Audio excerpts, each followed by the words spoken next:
अस्सलाम वालेकुम रहमतुल्लाहि वबरकातुहू। दोस्तों, इस दरमियान में हीरा ग्रुप ऑफ कंपनीज़ के सिलसिले में बहुत सारे अहबाब का फ़ोन कॉल इस मौजू को लेकर के दस्तयाब हो रहा है, जो ये पूछते हुए नज़र आ रहे हैं कि हीरा ग्रुप ऑफ कंपनीज़ की अपडेट क्या है। तो इस जवाब में मैं चूँकि तमाम लोगों को बताना चाहता हूँ कि आप लोग मुतमईन रहते हुए मेरा ये जवाब मजमूई तौर पर हासिल कर लें कि चूँकि 5 मार्च को हीरा ग्रुप ऑफ कंपनीज़ की जो समाअत सुप्रीम कोर्ट ऑफ इंडिया में हुई थी, उसके ज़रिया से हीरा ग्रुप ऑफ कंपनीज़ को जो टारगेट मिला है, मिसाल के तौर पर 25 करोड़ रुपए जमा करने का, तो ये अपडेट अगली समाअत हो जाने तक समझिए कि फिक्स हो चुकी है और मुंजमद हो चुकी है। तफसीली तौर पे ये समझ लें कि सुप्रीम कोर्ट ऑफ इंडिया ने हीरा ग्रुप ऑफ कंपनीज़ को 25 करोड़ रुपए जमा करने की हर हालत में एक शर्त रख दी है। अब उस 25 करोड़ रुपए को इकट्ठा करने के लिए, 25 करोड़ लोगों रुपए को जमा करने के लिए हीरा ग्रुप ऑफ कंपनीज़ ने अपने तमाम सरमायाकारों को ये दावत दी थी कि कर्ज़ हसना के तौर पर दी थी और दी है, यहाँ तक कि ये टारगेट जब तक मुकम्मल नहीं हो जाता, ये 25 करोड़ रुपए का अहदो पैमान मुकम्मल नहीं हो जाता, तब तक ये चीज़ जारी है और अगली सुप्रीम कोर्ट ऑफ इंडिया से समाज से पहले इस चीज़ को मुकम्मल कर लेना हीरा ग्रुप ऑफ कंपनीज़ और हम तमाम सरमायाकारों का एक बड़ा टारगेट है। कोई बहुत बड़ी बात नहीं थी हीरा ग्रुप ऑफ कंपनीज़ के लिए इस 25 करोड़ रुपए को जमा करने का, लेकिन चूंकि महंगे लीगल कार्रवाई का मामला हो, हीरा ग्रुप ऑफ कंपनीज़ के तमाम दफातर को चलाने का मामला हो, या ये समझिए कि उन सरमायाकारों की ज़िद और उन सरमायाकारों के मुतालबात को पूरा करने का टारगेट हो, इसलिए जब एक सिमत हीरा ग्रुप ऑफ कंपनीज़ के सरमायाकारों को 25%, 50% और 100% अमानतें देने का टारगेट था, तो उस दरमियान में जो भी पैसे हीरा ग्रुप ऑफ कंपनीज़ के हाथ में, सीईओ आलमा डॉक्टर नौहरा शेख साहिबा के हाथ में दस्तयाब होते थे, वो पैसे हीरा ग्रुप ऑफ कंपनीज़ के सरमायाकारों को पहुंचा दिए जाते थे। लिहाजा सिर्फ और सिर्फ हीरा ग्रुप ऑफ कंपनीज़ अपने हाथों में अगर कोई रुपया या नकदी या पैसे रखती थी, तो वो लीगल कार्रवाइयों के लिए और बाकी के बाकी तमाम सरमाया जो होते थे वो सरमायाकारों में, इन्वेस्टरों में पहुंचा दिए जाते थे। इसलिए बहुत सारे लोग ये सवाल करते हुए भी देखे जाते हैं कि क्या हीरा ग्रुप ऑफ कंपनीज़ इतनी कमज़ोर हो गई है। तो उन लोगों के इल्म में लाते हुए मैं ये बता देना चाहता हूँ कि अगर हीरा ग्रुप ऑफ कंपनीज़ दुनिया और ख़ास तौर से हिंदुस्तान की उन कंपनियों की तरह से हो जाती कि भाई सरमायाकारों के ऊपर जो भी इतना है बीते, जो गुजरना है गुजरता रहे, हमें उससे मतलब नहीं है, हम पहले अपनी कंपनी को चलाने का और सीईओ आलमा डॉक्टर नौहरा शेख साहिबा को बचाने का और उनको फलाह व बहबूद देने का सबसे बड़ा टारगेट अगर कंपनी का होता, तो अब तक ये पैसे, ये रुकूम और सुप्रीम कोर्ट ऑफ इंडिया की तरफ से दिया गया ये टारगेट बहुत मामूली और बहुत छोटा होता। लिहाजा आप लोग समझ गए होंगे कि मेरे कहने का मतलब यह है कि एक जानिब सरमायाकारों को मुसलसल जो भी रफ्तार रही हो, जो भी मियाद और तादाद रही हो, उस तादाद में लोगों तक पहुंचा देने की वजह से ये टारगेट बहुत बड़ा देखा जा रहा है। लेकिन इंशाअल्लाह ताला हीरा ग्रुप ऑफ कंपनीज़ के सरमायाकारों को सीईओ आलमा डॉक्टर नौहरा शेख साहिबा ने माली तौर पर पहली बार उनको पुकारा है। दूसरी कंपनियों की तरह से हमेशा जो है सरमायाकारों पर छोड़ देने का उन्होंने कभी नहीं दिखाया कि हम जो है सरमायाकारों पर इस मामले को छोड़ दें। आज जब हालत यकमुश्त 25 करोड़ रुपए और पिछले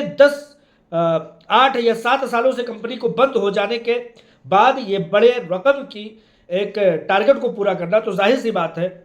ऐसे वक्त में जबकि कंपनी चल नहीं रही थी, सरमायाकार जो है पूरे तरह से जो है अपने पैसे लेने के लिए जिद पर थे और लोगों को पैसे मिल भी रहे थे, कानूनी कार्रवाइयों के बड़े टारगेट पूरे भी हो रहे थे, लीगल फाइट लड़ी जा रही थी, तो ऐसे में ये चीज़ बड़ी हो जाती है। लिहाजा मेरे कहने का कुल मतलब यह है कि इस दरमियान में जब तक कि अगली सुप्रीम कोर्ट की अपडेट, अगली सुप्रीम कोर्ट की सुनवाई नहीं हो जाती, कोई नई अपडेट आने के लिए आप लोग इम्कान न रखें, आप लोग तवक्को न रखें। इस दरमियान में अगर कोई अपडेट है तो वो है कर्ज़ हसना का मुतालबा, जो कि हीरा ग्रुप ऑफ कंपनीज़ और उसकी सीईओ आलमा डॉक्टर नौहरा शेख साहिबा ने तलब किया है लोगों से, और लोगों को इसमें आगे आना चाहिए। क्योंकि जैसा कि मैंने अभी बताया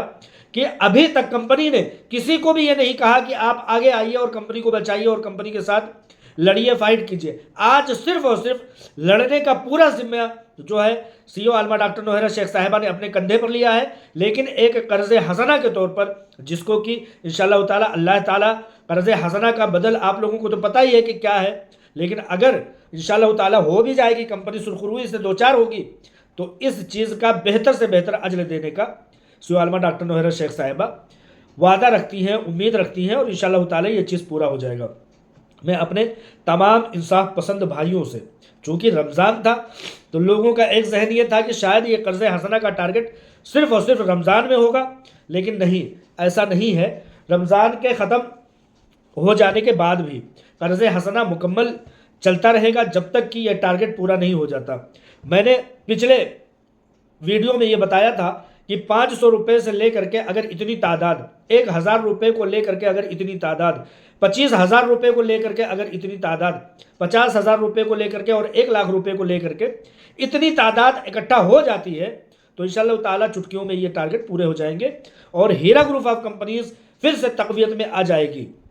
लेकिन कानून को समझना चाहिए, जजेस को समझना चाहिए, सुप्रीम कोर्ट ऑफ इंडिया को ये बात समझना चाहिए कि एक तरफ सुप्रीम कोर्ट ऑफ इंडिया ने, एक तरफ ईडी ने तमाम प्रॉपर्टीज़ को अटैच किया है, कंपनी को चलने देने से भी मना कर दिया है, जबकि पिछले जजमेंट में ये कहा गया था कि कंपनी अपने बिजनेस को चला सकती है। आलमा डॉक्टर नौहरा शेख साहिबा ने कहा था कि चाहे एक शख्स ही क्यों ना हो, ये अलाए कलिमतुल्लाह का कलमा लेकर के, सूद से पाक तिजारत का कलमा लेकर के हम चलते रहेंगे, चाहे एक शख्स क्यों ना हो। और उस एक शख्स की तलब में हज़ारा लोगों ने लब्बैक कहा था और अपनी उसात और पहुंच की बदौलत लोगों ने जो है शिरकत भी की थी। उन लोगों का भी फ़ोन कॉल आ रहा है जो नए तौर पर सरमायाकारी में शिरकत किए थे, हिस्सा लिए थे, कि क्या हुआ बेनिफिट का। तो आप लोगों को इतना बता देना चाहता हूँ कि तमाम तरह के हरकत व सकनात पर लेटेस्ट अपडेट में सुप्रीम कोर्ट ऑफ इंडिया ने रोक लगा दी थी और वो कहा था कि सिर्फ और सिर्फ 25 करोड़ रुपए का आपको टारगेट अब देखना है, इसके अलावा कोई अमल दखल हरकतों सकनात नहीं करना है। तो हर किसी के लिए ये चीज़ समझिए कि अपडेट हो जाती है, लिहाजा अपडेट के लिए परेशान नहीं होइए जब तक कि 3 महीने की मुद्दत पूरी नहीं हो जाती। 3 महीने की मुद्दत target supreme court of India ने दिया था। 3 महीने का वो टारगेट जो है वो जून के महीने में पूरा होता है। उस जून के महीने में जब ये टारगेट पूरा होता है तो गर्मियों के सुप्रीम कोर्ट में छुट्टी हो चुके होंगे, तो लिहाजा अंदाज़ा ये किया जाता है कि जब जुलाई में सुप्रीम कोर्ट ऑफ इंडिया जब ओपन होगा, रीओपन होगा, खुलेगा छुट्टियों के बाद, तब ये हमारी डेट आएगी। लिहाजा जुलाई तक किसी नए अपडेट की कम से कम आप लोग तवक्को ना करें। आप यही समझ लें कि कर्ज़ हसना के तौर पर उन 25 करोड़ रुपयों को पूरा करने का टारगेट अभी supreme Heera group of companies को है। तो जैसा कि मैंने बताया 500, 1000, 10,000, 20,000, 25,000, 50,000, 1 लाख रुपए का तादाद मैंने बताया था कि इतने लोग अगर इतना रुपया ले करके आ जाते हैं और शिरकत कर लेते हैं तो इंशाअल्लाह ताला बड़ी आसानी से ये टारगेट पूरा हो जाएगा। लेकिन आज एक पैमाना मैं और आप लोगों के सामने रख करके अपनी बात ख़त्म करता हूँ। वो ये पैमाना है कि मैं ये समझता हूँ कि अगर मैं 5 लाख रुपये का इन्वेस्टर हूँ, चूँकि मुझे कोई कानूनी लड़ाई लड़ने की जिम्मेदारी नहीं दी गई है, मैं सिर्फ और सिर्फ देख रहा हूं कि मेरी सीईओ आलमा डॉक्टर नौहरा शेख साहिबा मेरी तमाम सरमायाकारों की लड़ाई खुद लड़ रही है। मुझे सिर्फ टारगेट ये है कि अगर मेरा 1 लाख रुपए है तो मैं 1,000 रुपये 1 लाख रुपए के पीछे अपने 1 लाख रुपए को बचाने की कोशिश में 1,000 रुपये तो कम से कम पेश करूं ही करूं। लीगल फाइट के लिए कोई ऐसे कर्ज़ हसना के तौर पर, कर्ज़ हसना कितना अच्छा नाम दिया गया है कि अल्लाह तबारक व तआला कर्ज़ हसना का तो बदल देगा ही देगा, लेकिन कंपनी जब अपने आबोताब पर आएगी तो इस चीज़ को कभी से कभी तक नहीं भूलेगी। अगर मेरा 5 लाख रुपए इन्वेस्टमेंट है और मैं 5 लाख के पीछे 5 लाख को बचाने के लिए 5,000 रुपये 5,000 रुपये अगर कर्ज़ हसना के तौर पर देता हूं तो सवाब के सवाब कंपनी को बचाना, सूद से पाक तिजारत का चलना एक बार फिर से मुमकिन हो सकेगा। मैं समझता हूं कि इस अपनी अमानत को बचाने के लिए दुनियावी तौर पर भी, उखरवी तौर पर भी, मुस्लिम मईशत के चलने के तौर पर भी हर तरह से मफाद ही मफाद है आपका। बहुत सारे लोग लीगल कार्रवाइयों का तरफदार होते हैं। लोग कहते हैं कि मैं जा रहा हूं कोर्ट कचहरी में। भाई आपकी आज़ादी है, मैं अलल ऐलान कह रहा हूं। सीईओ आलमा डॉक्टर नौहरा शेख साहिबा ने कहा था उसी भारत में मैं पैदा हुई हूं, उसी भारत में आपकी ये कंपनी है, आपका भी हक है कि लीगल पर जाओ और आप जाना चाहते हो तो जाओ, और अगर कोई चाहता है कि हमारे ऊपर भरोसा करे तो उसका वेलकम है। हर किसी का अख्तियार और आज़ादी है। कोई इस बात की धौंस तो कम से कम न दिखाए कि मैं लीगल में चला जाऊंगा और ऐसा कर दूंगा। ये सीधा सा लुब्बे लुबाब ये है, सीधा सा मतलब ये है कि जो लोग लीगल में गए या जिन लोगों को लीगल में पहुंचाया गया, इनकार इस बात से हरगिज नहीं है कि कौन कहाँ जाता है कौन कहाँ नहीं जाता। हर किसी की अपनी पहुंच, हर किसी की अपनी समझ और हर किसी का अपना बिसात है कि वो क्या करता है। कंपनी ने न किसी को रोका है, ना किसी ने किसी को आगे बढ़ाया। लेकिन अगर मैं ये मानता हूं कि मेरी लड़ाई मेरी सीईओ आलमा डॉक्टर नोहरा शेख साहिबा लड़ रही हैं, तो मुझे मुतमईन रहने की ज़रूरत है। मुझे बहुत ज़्यादा फड़फड़ाने की और परेशान होने की ज़रूरत नहीं है। इसलिए भी ज़रूरत नहीं है कि जिन लोगों ने लीगल का रास्ता अख्तियार किया है, क्या एक पाई उन लोगों को मिला, सिवाय जाने की। मैं एक तरफ कह रहा हूं कि अपने 5 लाख रुपए को 1 लाख रुपए को बचाने के लिए अगर 1,000 रुपए आप कर्जे हसना के तौर पर पेश करते हैं, अगर 5 लाख रुपए को बचाने के लिए 5,000 रुपए पेश करते हैं, 10 लाख रुपए, 20 लाख रुपए, हर 1 लाख रुपए के पीछे 1,000 रुपए पेश करते हैं, तो कोई बहुत बड़ी बात नहीं होगी। लेकिन अगर कानूनी कार्रवाई की तरफ जा रहे हैं, तो मैं समझता हूं कि जिन्होंने लीगल कार्रवाई की होगी, अभी मेरी एक ताहिरा आपा करके हैं, उनको भीख मांगने की ज़रूरत पड़ गई। लीगल में गई थी वो, ठीक है, उनको लोग समझाते थे लीगल में मत जाइए, बहुत लंबी है ये कानून कचहरी की लड़ाइयाँ, मत जाइए, आपकी चप्पलें घस जाएंगी। मैंने देखा कि वो हाथ में अपनी चप्पल लेकर के घूम रही थी। तो कहने का मतलब यह है कि जब कोई लीगल का अपने दिमाग में बात लाए, तो इतना समझ ले कि कम से कम एक वकील तो उसको हायर करना ही करना पड़ेगा। अपने कामों को, कामकाज को छोड़ करके तो जाना ही जाना पड़ेगा। अपने ऑफिसर्स को तर्क करके जाना पड़ेगा। इधर तो अपनी ऑफिस का जब हम छुट्टी करेंगे तो हमें हमारी तनख्वाहें कटेंगी, हमारा नुकसान होगा। लेकिन वकील किसी का बाप नहीं है, कोर्ट कचहरी और डिपार्टमेंट किसी का भाई और बाप नहीं है। मैं कहता हूं कि यहाँ पर कम से कम आपके अपने लोग तो हैं। जिस तरीके से भी आप आलमा डॉक्टर नोहरा शेख साहिबा को अपना कह सकते हैं, तो इनके साथ अपना तो है। वहाँ अपना कौन है? डिपार्टमेंट में आपका कौन है? आज ये ऑफिसर है, कल वो ऑफिसर होगा। यही सारी चीज़ें हम समझाते हैं। और मैं ये कहता हूं कि जिन्होंने कहा था कि FIR करो, 3 दिन में आपके पैसे मिलेंगे, उन लोगों के गिरेबान पकड़ो ना। लेकिन जिन लोगों ने FIR नहीं किया है, बल्कि उन लोगों को भी, जो लोग क्लेमेंट हैं, उन लोगों को भी बहुत सारे लोगों को पैसे मिले हैं। ये हीरा ग्रुप का कंपनीज की सीईओ आलमा डॉक्टर नोहरा शेख साहिबा का हुस्न सुलूक है। ज़्यादातर लोगों के जो हीरा ग्रुप ऑफ कंपनीज के प्लेटफार्म पर, उनको तो पैसे मिले ही। लेकिन आप पूछिए कि जो लोग 3 दिन का गुहार लगा रहे थे, आवाज़ लगा रहे थे और नारे गा रहे थे कि आओ और 3 दिन के अंदर अंदर पैसे लो, उनसे पूछिए कि कितने 3 गुजरे, 3 दिन गुजरे, 3 हफ्ते गुजरे, 3 महीने गुजरे, 3 साल गुजरे, पता नहीं कितने अभी गुजरेंगे। तो लिहाजा जो लोग कानूनी और तमाम तरह की चीज़ों की धौंस देते हैं और डराने की कोशिश करते हैं, उनको आज़ादी है कि वो जहाँ जाना चाहते हैं जा सकते हैं। लेकिन जो लोग हीरा ग्रुप ऑफ कंपनीज को अपनी कंपनी, आलमा डॉक्टर नोहरा शेख साहिबा को अपनी बहन और मुस्लिम माईशत को अपनी माईशत समझते हैं, उन लोगों से इतनी सी अपील है कि अगर आए 1 लाख रुपए के पीछे, अगर कोई 25,000 रुपये वाला है तो 250 रुपये दे दे, अगर कोई 50,000 रुपये वाला है तो 500, हर किसी का वेलकम है। मैंने पिछले महीने में कहा था ना, पिछले वीडियो में कहा था कि यहाँ पर सर सैयद अहमद खान, जिन्होंने, जो मुअस्सिस है अलीगढ़ मुस्लिम यूनिवर्सिटी के, उन्होंने अगर किसी ने जूते भी फेंके थे तो उसको कहा था वेलकम, इससे कम से कम इसको बेच करके 1 ईंट तो आएगी। और उन्हीं एक ईंट की बदौलत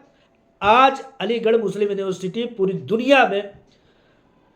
समझिए कि फल दे रहा है और फल आवर सजर दरख्त बन चुका है। तो किसी भी तौर पर हीरा ग्रुप ऑफ कंपनीज का सहयोग, हीरा ग्रुप ऑफ कंपनीज की इमदाद और ताउन समझिए कि काबिल सताइश होगा और बहुत माकूल होगा कि हर शख्स अपने 1 लाख के पीछे 1,000 रुपये कुर्बान करे, ताकि सुप्रीम कोर्ट ऑफ इंडिया में हीरा ग्रुप ऑफ कंपनीज सुरखरुई से 2-4 हो, हीरा ग्रुप ऑफ कंपनीज अपनी जायदादों को वापस तलब कर सके, सुरखरू होगी कंपनी। बहुत सारे लोग कहते हैं कि ये टारगेट पूरा हो गया,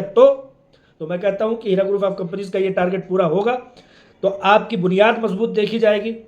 आपकी बुनियाद मजबूत है, ये चीज़ देखा, लेकिन आज के टारगेट के हिसाब से एक बार फिर से मजबूती देखी जाएगी। आप लोगों की हिमायत का ताउन का शुमार होगा। हीरा ग्रुप ऑफ कंपनीज अपनी प्रॉपर्टी को भी वापस मांग सकेगी। मिसाल के तौर पर 110 प्रॉपर्टीज को ईडी और दूसरे डिपार्टमेंट्स ने जो दबोच के रखा हुआ है, इतना तो कह सकेंगे कि 25 करोड़ रुपए जज साहब ऐसे वक्त में हमने दिए हैं जबकि मेरी कंपनी को 10 साल से जदोकोब किया हुआ गया, बंद किया गया। 5 प्रॉपर्टी तो दे दीजिए साहब। तो मैं कहता हूं कि जरूर इस बात पर गौर किया जाएगा ये टारगेट पूरा होने का। और जब वो प्रॉपर्टी पूरी तरह से सुप्रीम कोर्ट ऑफ इंडिया अपने तनाजुर में, अपने नज़रिए में, अपनी देखरेख और अपने निगाहबानी में देगा, तो हीरा ग्रुप ऑफ कंपनीज उन प्रॉपर्टीज़ को बेच करके उन लोगों के जो हीरा ग्रुप ऑफ कंपनीज़ के प्लेटफार्म पर, हीरा ग्रुप ऑफ कंपनीज़ की CEO आलमा डॉक्टर नोहेरा शेख साहिबा पर जो यकीन और भरोसा रखे हुए हैं, उनके साथ ताउन करने में, कंपनी को दोबारा चलाने में, मुस्लिम मईशत को खड़ा करने में, फलाह व कामरानी को और बाजियाबी को आगे बढ़ाने के लिए कामयाबी और कामरानी मैसर होगी। तो अपडेट ना होते होते भी इतनी सारी बातें मेरे मन में थी जो मैंने कह दिया। लिहाजा आप लोगों की समझदारी के ऊपर है कि आप लोग मेरी बातों को कहाँ तक कबूल करते हैं और कहाँ तक इस चीज़ को जायज़ मानते हैं। इंशाअल्लाह ताला आप इस चीज़ को जब हक़ के नज़रिए में गुस्से से, तमाम तरह के बहकावे से बाहर निकल करके देखेंगे तो आपका जहन ज़रूर ये कहेगा कि आपको आगे आना चाहिए, क्योंकि कंपनी आपकी थी, आपकी है और आपकी ही रहेगी इंशाअल्लाह ताला। अस्सलाम वालेकुम रहमतुल्लाहि व बरकातुहू।